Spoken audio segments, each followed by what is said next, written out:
So how can you treat PTSD? First line defense is using an SSRI, a selective serotonin reuptake inhibitor.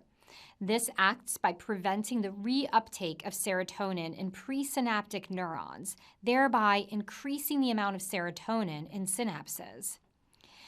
These medications take about 4 to 6 weeks to reach maximum efficacy, and some side effects to look out for include their black box warning, stomach upset, sexual dysfunction, night sweats, and mood swings. When it comes to that black box warning, what this is a hazard warning issued by the FDA, the Food and Drug Administration, and it explains that SSRIs are associated with an increased risk of suicidal thinking, feeling, and behavior in young people. And it's very important to monitor patients on SSRIs for any mood shifts or changes in their thinking, particularly any dangerous thoughts or behaviors. You might also try using other antidepressants for a patient with PTSD, such as a tricyclic antidepressant, an MAOI, or other second-generation antipsychotics can even be very helpful, medications like quetiapine.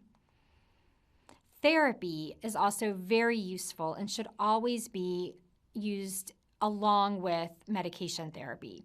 CBT, cognitive behavioral therapy, has a lot of efficacy and proven benefits. And also relaxation, support groups, and family therapy are very useful. Note, early treatment of PTSD may prevent its chronicity. Drug therapies have generally been most effective in decreasing hyperarousal and mood problems. So keep that in mind when determining your management plan. And also note that SSRIs should always be started at the low end of the therapeutic range, and they can always be gradually titrated up. Some other medications to consider include alpha adrenergic receptor blockers, medications such as prazosin. These help to reduce nightmares and improve sleep in the patient with PTSD. You want to start prazosin at a very low dose, such as 1 milligram, and then gradually titrate it upwards depending on tolerability. And one of the things this medication can do is alter the blood pressure. So you do want to pay close attention to that side effect and make sure that patient is stable before making dose changes. Hypotensive patients or those prone to orthostatic hypotension should be treated for this reason very, very cautiously. Another medication that can be used to treat hyperarousal are the benzodiazepines. However, these are used very cautiously because they do have a high addiction potential. Exposure therapy that relies on extinction learning can also be extremely helpful to the PTSD patient. And as another important note, because you want your patient to be very safe, we'll reiterate this point. Given the high prevalence of comorbid substance abuse in patients with PTSD, benzodiazepines should be used very, very sparingly and very cautiously. They can also cause drowsiness and sedation, which could be undesirable. So in addition to addiction, the benzodiazepines are not considered first line because of their side effects and abuse potential. I want to take a moment to point out the difference between acute stress disorder and PTSD. Acute stress disorder is when a patient experiences a major traumatic event but has anxiety symptoms for only a very short duration of time.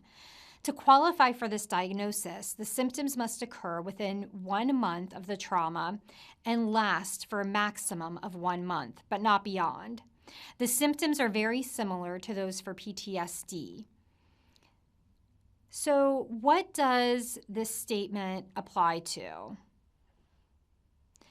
Acute stress disorder versus post-traumatic stress disorder. Here's a little quiz. An event that occurred any time in the past. Well, that could be post-traumatic stress disorder. For acute stress disorder, remember, it has to have been within 1 month, making that the correct answer to the second question. And then when the symptoms last for less than 1 month and then the anxiety goes away, it's acute stress disorder. When the symptoms last more than 1 month, we're now talking about post-traumatic stress disorder.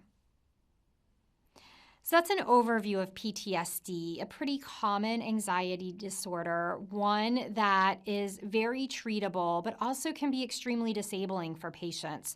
So very important to screen for in anyone who's been exposed to any kind of trauma or life-threatening event where they felt like themselves or a loved one was at risk for bodily harm and injury. So now you know a little bit about the diagnosis and also some treatment options.